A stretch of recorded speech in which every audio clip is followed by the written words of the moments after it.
बिहार में जो बिहार विधानसभा चुनाव हो रहा है उसका प्रचार शांत हो गया है और कल इलेक्शन है। और हमारे साथ हैं चांद मनीष जी जो एक लेखक हैं और फेसबुक पे अपने विचार प्रस्तुत करते हैं और काफी लोकप्रिय हैं।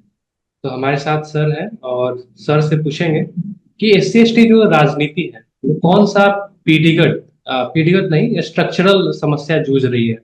जैसे कि पूरे देश में 300 से अधिक सीएम बना है पर एससी सिर्फ 8 है, उसमें भी बहन जी का कार्यकाल बाकी 7 सीएम के बराबर है। तो मतलब कहाँ पे कमी है कि एक चौथाई सीएम होने चाहिए थे, लगभग 50 से अधिक, पर अभी सिर्फ 8 ही है। एक्चुअली में रिप्रेजेंटेशन का सवाल है। रिप्रेजेंटेशन का सवाल दलित के लिए मायने रखता है। जब दलित आंदोलन शुरू हुआ था ब्रिटिश काल में, तो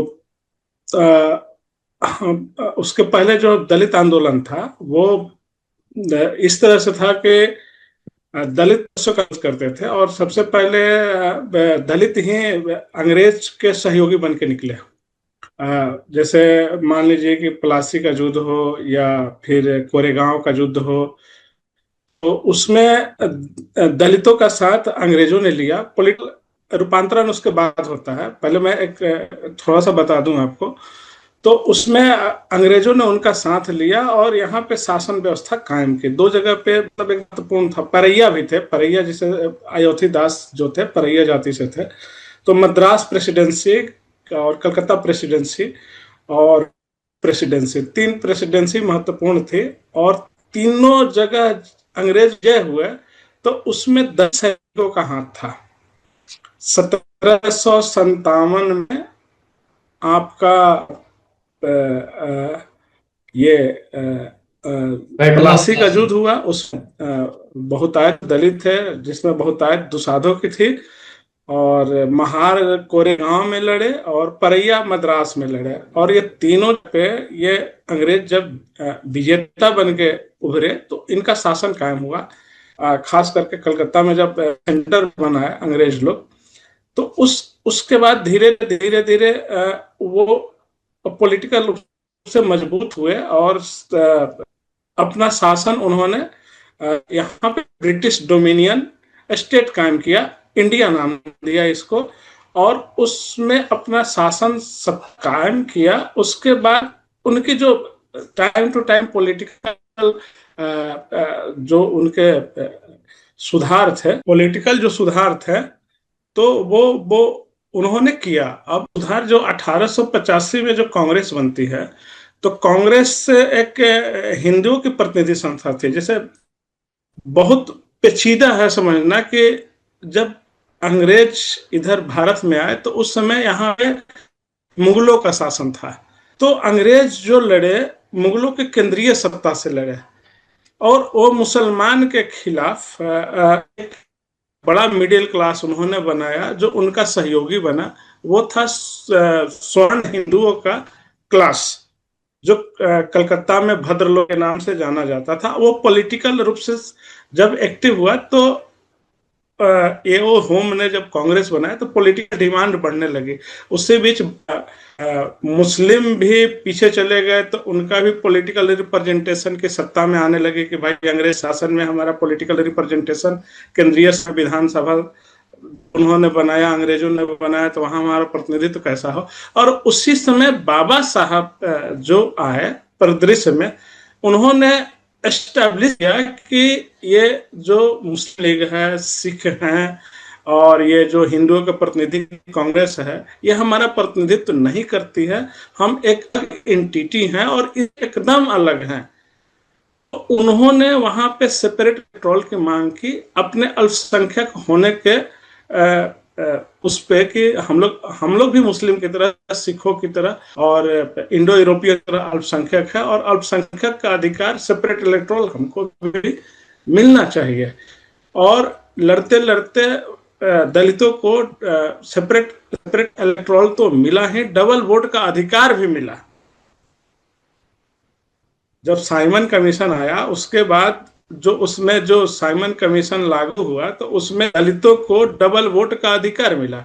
उसके बाद पूना पैक्ट हुआ। पूना पैक्ट में ये हिंदुओं और दलितों में हुआ कि भाई तुम हिंदू का अभिन्न अंग हो और हिंदू हो, और जो तुम्हें वहां मिल रहा है उससे ज्यादा सीट तुमको हम देंगे, लेकिन सेपरेट इलेक्टोरल नहीं देंगे, और आपको ज्वाइंट इलेक्टोरल में ही वोट करना पड़ेगा, रिजर्व सीट दे देंगे। बाबा साहब ने वो पूना पैक्ट किया, लेकिन पूना पैक्ट में जो बातें लिखी गई थी वो तो अक्षरशः लागू नहीं थी। जैसे मंडल कमीशन लागू हुआ तो उसकी सारी बातें नहीं लागू की गई, केवल 27% आरक्षण लागू किया गया, एजुकेशन में भी दिया। तो पूना पैक्ट की भी सारी बातें लागू नहीं हुई, और 1937 में जो पहला चुनाव हुआ तो उसमें ही पूना पैक्ट की अवहेलना कर दी। तो पहला चुनाव हुआ, होने को तो हो गया, उसके बाद राजनीतिक परिदृश्य आया, और उसके बाद 42 का चुनाव टल गया। 42 में तो चुनाव हुआ नहीं, भारत छोड़ो आंदोलन हो गया। फिर भारत आजाद हो 47 में हुआ नहीं, 50 में संविधान बना। संविधान में वो बड़ी प्रक्रिया है, उसमें बाबा साहब के सारी चीजों को समझना पड़ेगा कि उन्होंने कैसे कैसे क्या क्या किया। तो दलितों को तो पहले से ही सेपरेट इलेक्टोरल के बदौलत मिला हुआ था रिजर्वेशन। आदिवासियों को भी रिजर्वेशन मिला, equivalent to Dalit, political reservation उनको भी मिला। तो हम्म। दोनों को SC ST को मिला रिजर्वेशन। और बाबा साहब उसके बाद नेतृत्व करने के लिए रहे नहीं, वो आर्टिकल 340 पे और हिंदू कोड बिल पे वो एग्जिट कर गए थे सेंटर से। तो प्रतिनिधित्व का सवाल तो है ही, प्रतिनिधित्व का क्रश किया गया हिंदुत्व के द्वारा, चाहे जो भी हो। उस समय हिंदुत्व का फेस कांग्रेस थी, तो धीरे धीरे धीरे धीरे वो डाइल्यूट किया। लेकिन अभी भी हमारा पॉलिटिकल रिजर्वेशन बचा हुआ है विधानसभाओं में, और ये केंद्रीय जो हमारा वहां पे हमारा पॉलिटिकल रिजर्वेशन आबादी के हिसाब से बचा हुआ है, बाकी जगह पे डाइल्यूट हुआ है। तो दलित की जो 3 समस्याएं जो हैं, पहला है कि जो पूना पैक्ट हुआ वो एक समस्या है, समाधान नहीं था, एक समस्या के लिए खड़ा हो गया कि पूना पैक्ट बाबा साहब ने किया, और उस समस्या से निकलने के लिए उन्होंने धर्म परिवर्तन किया। हम सेपरेट कैसे रहेंगे, हिंदू तो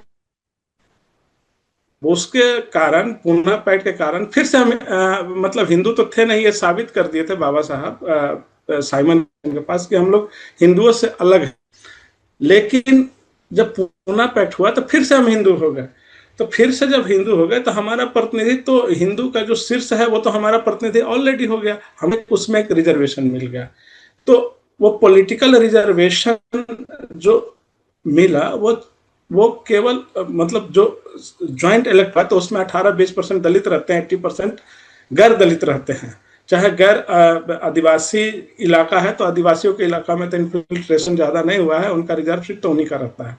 लेकिन दलितों में यह है कि दलित को 20% रखा जाता है, जो भी परिसीमन हुआ है 20% दलित है, अब बाकी सब जो है गैर दलित है। तो जो हमारा प्रतिनिधित्व है गैर दलितों पे डिपेंड हो गया, हमारा प्रतिनिधि नहीं होता है, क्योंकि आबादी तो वहां पे गैर दलितों की है। तो हमारा सेपरेट इलेक्टोरल और प्रतिनिधित्व तो हुआ ही हुआ, हम उनके ऊपर फुली डिपेंड हो गए कि उनसे हमको वोट मांगना है तो उनके कहे के अनुसार चलना होगा। तो वो एक जो चमचा एज है आया, उसको कांशीराम ने डाइल्यूट किया, उन्होंने एक बहुजन थ्योरी दिया, तो उसके उसका भी लोग काट निकाल लिया, उसका भी लोग काट निकाल लिया कि बीच में OBC को उन्होंने इसी राजनीति को लाया, और OBC राजनीति को हाथ में उन्होंने बहुजन थ्योरी थमा दी। OBC हिंदुत्व का ही एक मतलब परछाई की तरह बात तो करता है बहुजन की, लेकिन काम करता है हिंदुत्व वाली, तो वो चलता है। तो इसमें जो 80% लोग हैं दलितों के खिलाफ हो गए, तो उनके प्रतिनिधित्व के भी खिलाफ हो गए, तो इससे हमारी प्रतिनिधित्व घटी है। दलित के सामने समस्या ये है कि 80% में कम से कम 30%, 20%, 10%, 33-34% एक्चुअली में सरकार बनती है, चाहे प्रतिनिधित्व मिलता है, तो 35% वोट हम कैसे हासिल करें, 20% के अलावा, 16% के अलावा 35 वोट हम कैसे हासिल करें, कौन सा समाज बना है। ये बहुजन समाज तो तितर बितर हो गया, क्योंकि अपर OBC क्लास बहुजन को तो मानता है, लेकिन बहुजन की जो सामाजिक परिवर्तन की जो बात है उसको सीधे नकार देता है, कहता है कि हम सामाजिक परिवर्तन नहीं मानते हैं, समाज जैसा रहेगा, हमारा तो है कि प्रतिनिधित्व यहाँ पे मिलना चाहिए बस। हम अगर दलित आईएएस बनता है तो हम आईएएस बनेंगे, लेकिन आईएएस बनने के बाद हम क्या करेंगे उसको नहीं पता है।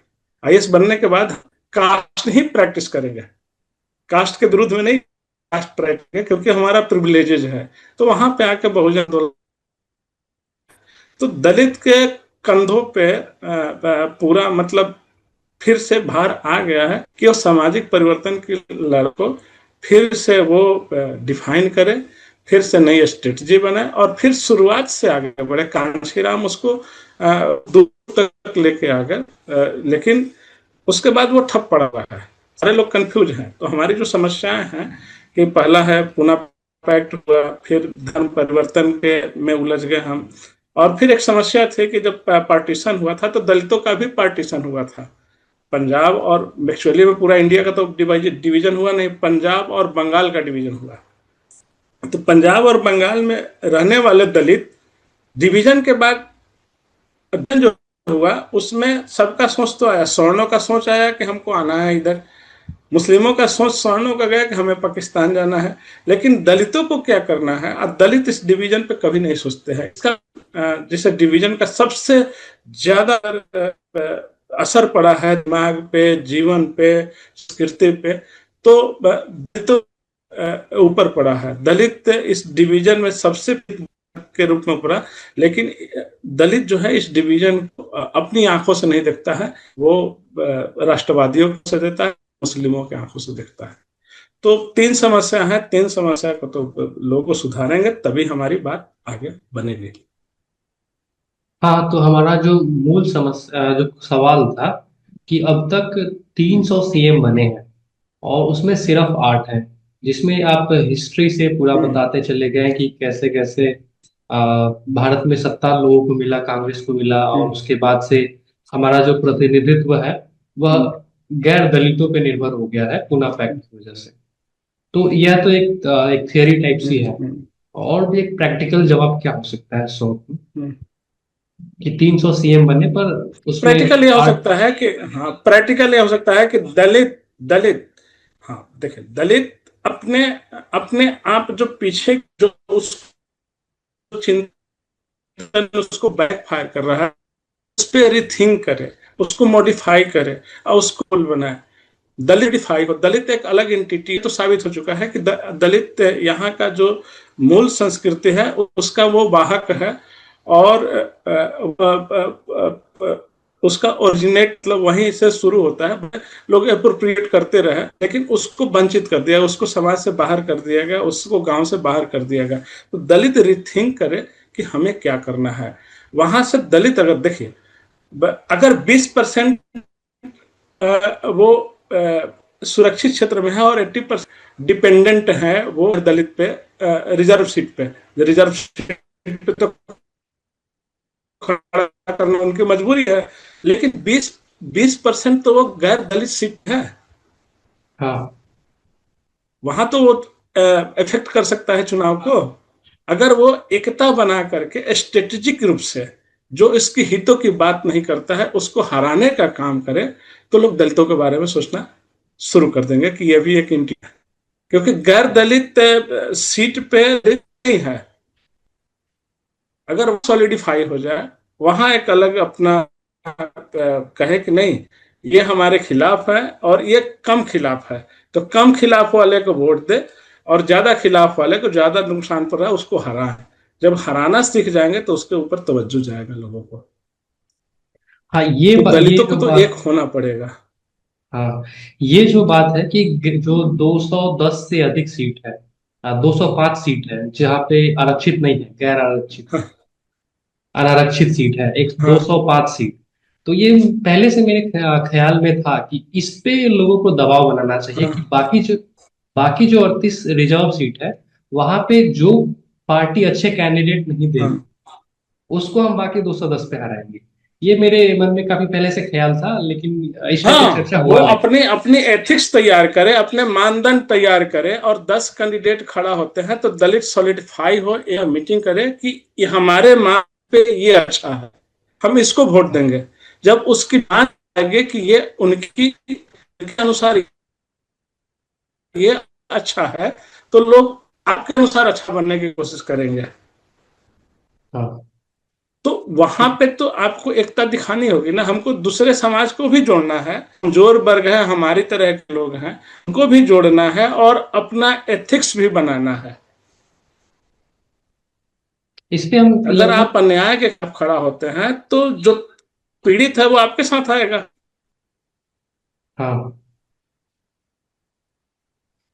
तो आप 5% पहले जोड़िएगा, 5 के बाद 5% और जोड़िएगा, वो तो आकर्षित होता है ना आदमी, जब अपना आपका जब सिद्धांत ही बन जाएगा कि हमको ये चीज गलत है, ये चीज सही है, इसका सपोर्ट करेंगे, इसका सपोर्ट हम नहीं करेंगे।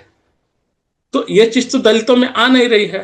आरक्षण के चलते जो सीट मिली है उसी पे मारा मारी है, दलित मोरल लेस हो गया है। तो दलित अपना मोराल विकसित करे पहले।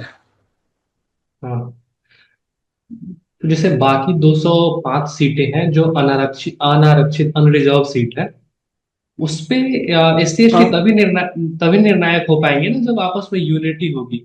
यहाँ पे तो लोगों का जो हाँ। अल्टीमेट अल्टीमेट जो आइडेंटिटी है वो कास्ट आइडेंटिटी से बाहर निकल ही नहीं पा रहा है। उनका लालच भी कास्ट आइडेंटिटी के प्रति ही है। नहीं, और समस्या तो एक है ना, दलितों जितने भी दलित कास्ट हैं उनकी समस्या है कि वो अस्पृश्य है, समाज से बहिष्कृत और धर्म और संसाधनों से बहिष्कृत है। सारे की तो समस्या एक ही है। कोई मतलब मान लो कि एक पासवान है, उसको भी तो अस्पृश्य मान तो एक्सेप्ट नहीं कर रहा है ना वो समाज। भले आपके साथ वोट के में आपको एक आइडेंटिटी, जैसे मान लीजिए कि हमारे चिराग पासवान है, तो एक आइडेंटिटी के तौर पे उन्हें स्थापित कर देता है कि देखो भाई, तुम्हारा ये बड़ा आदमी है, इसको और भी हम बड़ा बना देंगे, मंत्री बना देंगे, तुम इसको वोट दो और हमको वोट दो। आइडेंटिटी हाँ। पॉलिटिक्स। हाँ। वो तो मोराल पे नहीं जा रहा है ना, वो मुद्दों पे नहीं जा रहा है। हम्म। तो वो आइडेंटिटी हो गया। और एक एक उसमें भी कंपटीशन कर देता है कि एक को स्वास्थ्य मंत्री बनाएगा तो एक को शिक्षा मंत्री बनाएगा। तो अगर मान लीजिए कि चमार को शिक्षा मंत्री बना दिया, दूसरा को स्वास्थ्य मंत्री बना दिया, तो कहेगा कि तुम तो हमारे से नीचे हो गए। उनमें भी कंपटीशन करा देता है, तो आपस में वो कंपटीशन। लेकिन समस्या तो सबकी एक ही है ना, वो हाँ। एक्सेप्ट तो आपको भी नहीं कर रहा है, हमको भी नहीं कर रहा है। तो हम्म। दलितों की समस्या जो है उस पर मिडिल क्लास और जो थिंकर है नहीं विचार करेंगे, ठीक ना, तो वो कौन विचार करेगा? आपकी समस्या आप ही विचार कीजिएगा ना। गैर दलित तो करेगा नहीं, गैर दलित को जब तक सुविधा मिलता है तब तक ले। हाँ। हाँ, जैसे बिहार है तो अभी लोग कोई चंद्रशेखर के पीछे हैं क्योंकि उनके युवा कार्य करते हैं जमीन पे। कोई चिराग पासवान जी के समर्थक है, कोई बहन जी की समर्थक है, हाँ जीतन राम मांझी जी की हाँ। समर्थक है। ये तो हो गया तो पॉलिटिकल। इनमें इस वजह से डिवीजन है, लेकिन इशू, कॉमन इशू देखें तो यह है कि सारे के सारे लैंडलेस हैं। हाँ सारे के सारे नॉन इंग्लिश, मतलब इंग्लिश नहीं पढ़ रहे हैं, जिसे डिजिटल दौर से बाहर हो गए। हाँ। टेक्नोलॉजिकल एक्सेस नहीं है, इकोनॉमिक डिसएम्पावरमेंट है। तो इस टाइप का जो हम्म। बहुत सारे कॉमन इशू है। नहीं नहीं, इसी सारे वजह। अस्पृश्य हैं। आप धनिक भी हो जाइए ना तो आपको कोई एक्सेप्ट नहीं हाँ। कर रहा है। हाँ। हाँ, ये भी आप कॉमन इशू। बड़ा मिडिल क्लास आईएएस ऑफिसर भी बन जाएंगे तब भी आप अनटचेबल हैं। हाँ। आप आप पोस्ट के हिसाब से हैं, लेकिन आपको उसी नजरिया से देख रहा है। फलाना फलाना पासवान अगर डीजीपी बन गया तो फलाना पासवान ही है। फलाना दास अगर वो आपका डीआईजी बन गया तो वो फलाना दास ही है। आपके अस्पृश्यता में एक छटाक भी कमी नहीं आती है। आप किसी समाज में जाके खा लेते हो, पी लेते हो, इंटरेक्ट कर लेते हो, अलग बात है, लेकिन आप हो अस्पृश्य ही। अब कई लोग तो आइडेंटिटी छुपाते हैं ना, टाइटल से छुपा हम्म। लेते हैं, अपने गांव का नहीं बताते हैं, अपने परिचित का नाम नहीं बताते हैं। तो समस्या तो है ना, हम्म। उनके अच्छा। साथ भी समस्या है। एक पूरा पूरा जो वर्ण व्यवस्था है पूरे समाज में व्याप्त है, मन में व्याप्त है, दिल में दिमाग में व्याप्त है। तो आप दलित हैं, इस बात को पहले स्वीकार करना पड़ेगा आपको। हम्म। अच्छा, अस्पृश्यता का मतलब होता है बहिष्कार, एक्सक्लूजन। तो एक्सक्लूजन हाँ, या बहिष्कार एक्सक्लूजन, हाँ। अभी तो हर जगह है। जैसे कि आप किसी भी मेडिकल फील्ड में हाँ, चले जाए, इंजीनियरिंग फील्ड में चले जाए, हर फील्ड में काफी बहिष्कार चल रहा है। हाँ, हाँ, तो बस तो एक्सक्लूजन तो है, एक्सक्लूजन आपका तो है। तो अस्पृश्यता मतलब हम ये क्यों समझे कि जो मेरा क्लासमेट है, स्टूडेंट है, अब वो मेरे को पानी दे रहा नहीं, है नहीं, नहीं वो दे रहा है। पानी पीने वाला तो सिस्टम खत्म हो गया, पानी हाँ पीने हाँ वाला, खाना खाने वाला सिस्टम तो कहीं है नहीं है। हाँ हाँ। एक्सक्लूजन तो ये है कि मेरे विद्यालय में जहां से मैंने पत्रकारिता किया, 15 साल से डिपार्टमेंट है, हाँ, और उसमें 50 सीटें। हाँ, अगर अपनी आबादी से देखें तो हाँ, हर वर्ष 10 SC छात्र होने चाहिए थे, और 15 सालों में 150 पत्रकार तैयार हाँ, होने चाहिए थे। लेकिन अब तक 15 पत्रकार वहां पे हाँ, नहीं पढ़े होंगे। तो असली एक्सक्लूजन तो ये है। हाँ। अगर वहां पे पांच हाँ, वो प्रोफेसर्स है। सिस्टम से, वो तो सिस्टम से एक्सक्लूड कर रहा है ना, क्योंकि वो हावी हो गया और आपकी सुनवाई करने वाला कोई नहीं, पहला थर्ड पर्सन अंग्रेज थे। तो आप जो बोलते थे वो सुनते थे कि भाई इसकी भी समस्या है। अब जो शोषक है वही जज है। तो हाँ आपका एक्सक्लूजन तो उसके हाथ में है ना, उसके हाथ हाँ में हाँ पावर है। हाँ। जैसे ये जो तो बात हमने पावर सेंटर में जो आपको जाने के लिए, कि पावर सेंटर में तो रिजर्वेशन तो है कि एक रिजर्वेशन के माध्यम पावर सेंटर में आप जा रहे हैं, लेकिन रिजर्वेशन को भी डाइल्यूट किया जा रहा है सरकारी नौकरियां कम करके। हाँ हाँ, प्राइवेटाइजेशन। हाँ, प्राइवेटाइजेशन में तो पूरा एक तो शासन में वो है, दूसरा है कि प्राइवेट संस्थाओं के संचालक वही है। फिर आपको क्यों लेंगे? हम्म। हाँ, लेंगे तब लेंगे कि जब मान लीजिए कि 25 करोड़ 30 करोड़ आबादी है दलित की, वो सॉलिडिफाई हो जाएंगे और एक मत से, जैसे मुस्लिम है, एक मत पे काम करते हैं, उनका एक आदेश होता है, नमाज पढ़ना है तो पढ़ना है। भाई दिन फिक्स है ना, हम्म। शुक्रवार को नमाज पढ़ना है, 5 वक्त नमाज पढ़ना है, सबको पढ़ना है, ये चीज गलत है, ये चीज सही है। हमारे समाज में क्या है कि हम लोग अपना मोराल नहीं डेवलप किया। अब हमारा धर्म जो है, हमारा धर्म है, उसको न पहचान पाए हैं, न आइडेंटिफाई कर पाए हैं, न उसको मोरालिटी को हम डेवलप कर पाए हैं। तो जैसे सबसे बड़ी समस्या तो यही है कि हमारा जो बौद्धिक वर्ग है दूसरे से बहस करने में उलझा हुआ है। पूरी तरह उलझा हुआ। हाँ, अच्छा, तो ये इसके समस्या तो का समाधान नहीं है ना। हम्म हाँ, दूसरे क्या कर रहे हैं उसको छोड़ दो। आप अपने जैसे जहां पे कमजोर हो, जैसे मान लीजिए कि हमारे यहाँ 15 नहीं तैयार हो पत्रकार, 3 है ना, 3 को कैसे मजबूत करना है, ये तो समाज सोचना चाहिए ना। इस पे विचार करना चाहिए, क्योंकि हम हो सकता है मैं ही 10 दिनों बाद प्रोफेशन छोड़ दूं, क्योंकि वो काफी प्रेशर है हाँ, ना। और बाकी बच्चे छोड़ हाँ, रहे हैं। जैसे कि एक जो हमारे सीनियर थी महिला, उन्होंने ब्यूटिशियन का कोर्स कर हाँ। रहा है पत्रकारिता अच्छे से करने के बाद। नहीं, आर्थिक तो आर्थिक रूप से आपको सरवाइव करने के लिए आर्थिक उपार्जन भी तो करना है।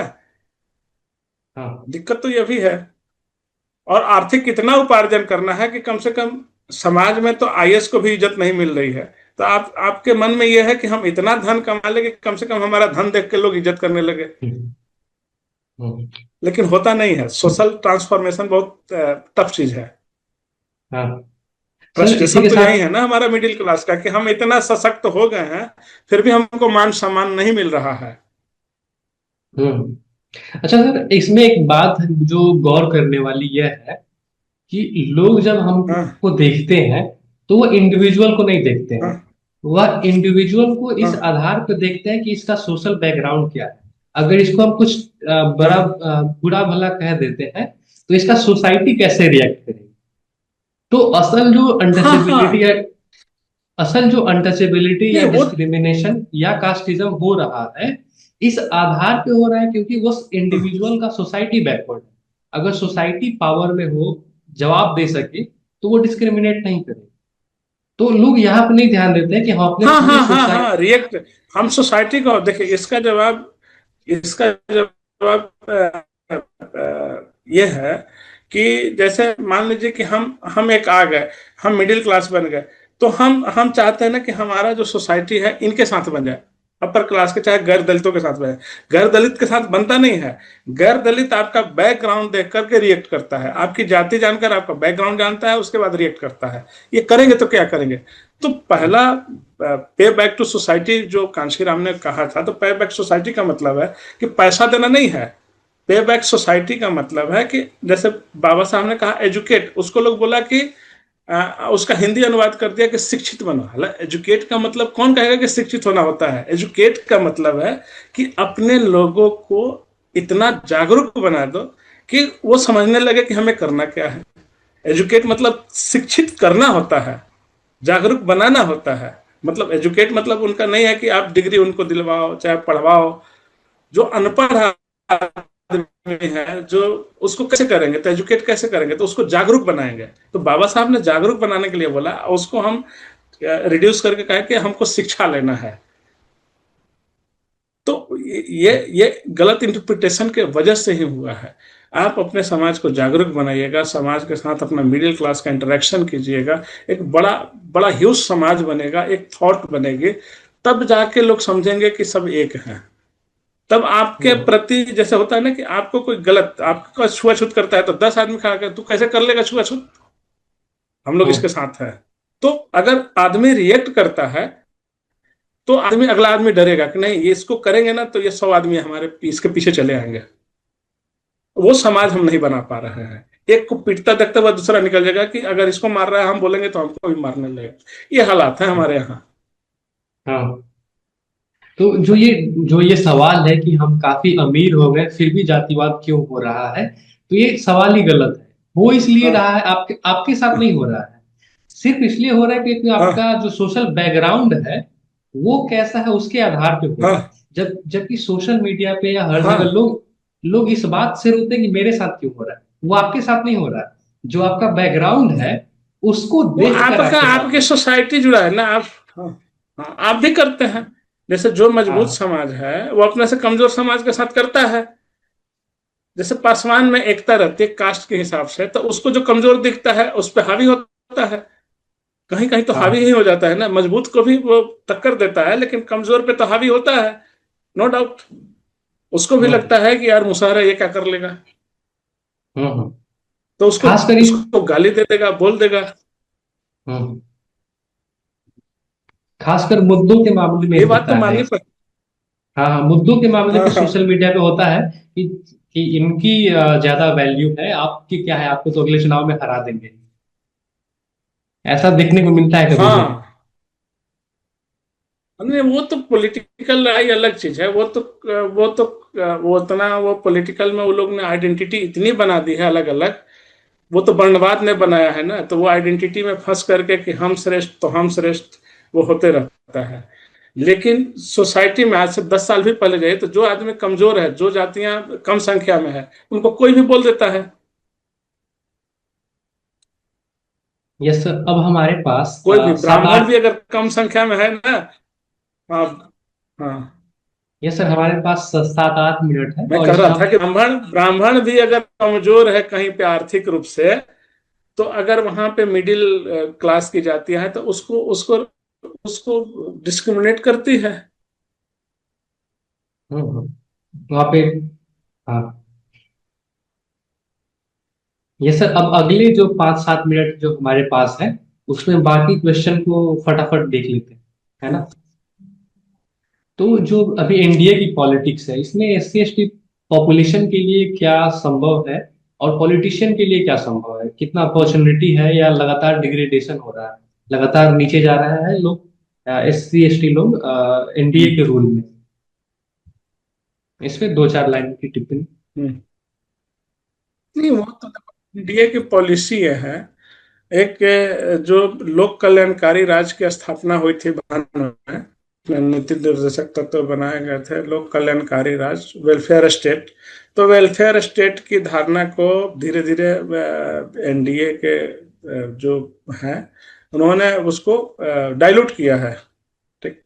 तो अब हमारा स्टेट जो है, जो भी है स्टेट जो है, जो शासन सत्ता चलाता है उसको स्टेट ही बोलते हैं, चाहे सरकार हो चाहे केंद्र सरकार हो। तो जो स्टेट है वो अब वेलफेयर स्टेट नहीं रहा, प्योर बनिया हो गया, बेचने खरीदने वाला। ठीक। तो जो जो ये 1991 के बाद नरसिम्हा राव ने जो यहाँ पे जो लाया था, बाहर से कंपनियों का कि लगाएंगे, और फिर ओपन मार्केट किया था सब चीज का। तो इसमें गवर्नमेंट ने पब्लिक की जिम्मेवारी लेना बंद कर दिया है। उसमें आप कितना कुशल बनाते हैं उस क्षेत्र में घुसने के लिए, जितना आपने आपको कुशल बनाइएगा उस फील्ड में, वो आपकी इतनी पूछ होगी। जॉब का नेचर बदला है, आर्थिक गतिविधियां बदली हैं, बहुत सारी चीजें जो ओपन मार्केट आने के बाद बहुत टेक्नोलॉजी बदली है, सब कुछ बदला है। और लोग जो इसका उपयोग कर रहे हैं वो पैसे भी कमा रहे हैं, चाहे किसी कास्ट का या रिलीजन का आदमी हो, पैसा कमा रहा हो। तो यस सर, जैसे इसमें हमारा, बीच में कनेक्शन टूट गया था हेलो, अभी 3-4 मिनट पहले। हाँ हाँ हाँ, वो आप एडिट कर लीजिएगा, कर हाँ लीजिएगा। हाँ। जो मैंने बोला वो रिकॉर्ड हो गया होगा। कनेक्शन तो टूटा है लेकिन इधर रिकॉर्ड हो रहा था। हाँ, नहीं तो वो बीच में का थोड़ा सा हट गया होगा पिछले 3-4 मिनट का। हाँ ठीक है, अगला क्वेश्चन ले लेते हैं फटाक से। हाँ क्या बि, हाँ। क्या बिना दलित पार्टियों को गठबंधन में लिए महागठबंधन और राजद इस चुनाव में सत्ता में आ पाएगी? शॉर्ट में 2-3 लाइन में जवाब। नहीं, दलित पार्टी का तो ले रहे हैं ना। दलित पार्टी तो ये में है। चिराग पासवान तो फेस है ना दलित में। नहीं नहीं, एन और महा मांझी जी भी हैं, तो दलितों ने तो महा अपना रास्ता चुना है ना, कि पिछड़ों के महागठबंधन और कांग्रेस के महागठबंधन से बेहतर है बीजेपी के महागठबंधन में रहे, डेमोक्रेटिक गठबंधन में रहे। तो दलितों ने तो बिहार में अपना रास्ता चुना हुआ है, इसमें तो कोई राय नहीं है। तो ये तो रिथिंक करना होगा कांग्रेस और पिछड़ों को, कि दलित हमसे छिटक क्यों रहे हैं। भाई एक बड़ा सेक्शन जो है, जदयू के साथ आप रविदास चले गए, ठीक, दलित महादलित में। और पासवान, तीन ही जाति है जो 80% है बिहार में, मुसहर, पासवान, दुसाद और चमार। तो तीनों एक साथ हैं। अब क्या कर लोगे? हमें जहां स्पेस मिल रहा है वहीं रहेंगे। कांग्रेस, अगर दलित मानते हैं कि कांग्रेस बीजेपी से भी बुरी है और पिछड़े बीजेपी से भी बुरा है, तो कोई तो कारण होगा ना। इनको तो रिथिंक करना होगा। ये तो अपने में जगह भी नहीं दे रहे हैं दलितों को, न कांग्रेस दे रही है और न ओबीसी दे रहा है। यस सर, बसपा की तो राजनीति अगर को उसके कैसे? लिए स्पेस बन, हाँ एनडीए में बन रहा है, तो बिहार के पॉलिटिक्स क्या। पहला मुख्यमंत्री जो यूपी में बनी थी मायावती जी, वो एनडीए का शुरुआत का ही है। उनको सहयोग तो वही देता, उस समय तो एनडीए था नहीं। एनडीए का तो बाद में प्रादुर्भाव हुआ ना। स्वर्णों ने जब, कांग्रेस क्या है, कांग्रेस अब कांग्रेस नहीं है, और भाजपा अब भाजपा नहीं है। भाजपा एनडीए है, कांग्रेस क्या है, यूपीए है। तो क्यों है? कांग्रेस और बीजेपी के दोनों वर्ग जो स्वर्ण संचालित पार्टियां, उनको लगा कि हम अकेले सत्ता में नहीं रहेंगे, तो उन्होंने गठजोड़ बनाना शुरू किया। ये कब हुआ? जब बहन जी ने गठबंधन करना शुरू किया। स्रोत तो वही है ना। उससे पहले तो एनडीए नाम का कोई चीज नहीं था। बीजेपी ने तो बिना शर्त समर्थन दिया था बहन जी को। वो बसपा के साथ तो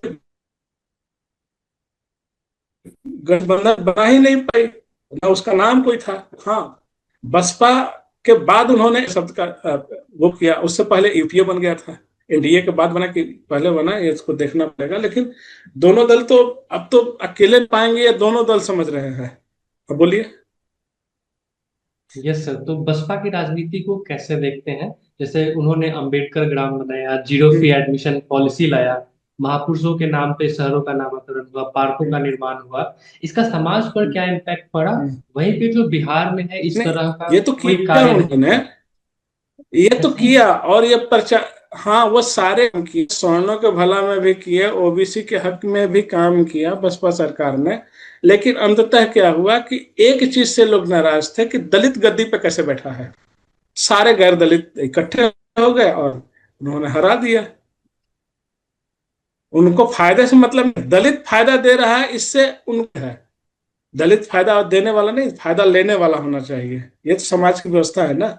हम उसको चवन्नी दें, वो सरकार में नहीं आए, चाहे समाज में सुधार न करे, हम चवन्नी दे, चवन्नी वो खर्चा करे, फिर उसको 30 पैसा दे। समाज की ये सोच है, गैर दलितों की ये सोच है। उसकी सरकार नहीं बनना चाहिए, वो मुख्यमंत्री नहीं बनना चाहिए। तो इससे, इस सोच से दलितों को लड़ना है। और दलित के पास ऐसा कोई थिंकिंग नहीं है कि जो इससे लड़े। उनको थिंकिंग डेवलप करना पड़ेगा। सबने अपना डेवलप किया। तो 21वीं सदी हम में दलित अपना थिंकिंग डेवलप करे। इसको कंक्लूड करते हैं। हाँ। तो हमारे साथ थे चांद मनीष सर, फेसबुक पे लेखक हैं और कई सारी चीजें लिखते रहते हैं तमाम विषयों पे। और इस चर्चा में कई सारी बातों पे चर्चा हुआ, जैसे कि जो पहली समस्या है वह पुनः पैक्ट है कि हमें ऐसी सीटें दी गई जहां पे 80% गैर SC ST कैंडिडेट है, जो पब्लिक है। तो वहां पे हम अपना प्रतिनिधित्व नहीं चुन रहे हैं, दूसरे धर्म के मुद्दे पे उलझे हैं।